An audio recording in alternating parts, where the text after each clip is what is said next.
Rumah kediaman Kepala Dinas Pengairan Aceh Samsul Rizal di Komplek Pertanian Desa Kuta Baru Lampineng, Banda Aceh, Jumat malam digranat orang tak dikenal. Insiden penggranatan yang dilakukan oleh pelaku yang belum diketahui identitasnya itu terjadi saat pemilik rumah sedang berbuka puasa sekitar pukul 19 waktu Indonesia Barat. Tidak ada korban jiwa dalam insiden tersebut.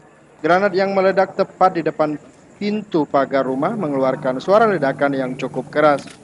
Dua unit mobil yang terparkir di depan rumah mengalami kerusakan akibat ledakan tersebut.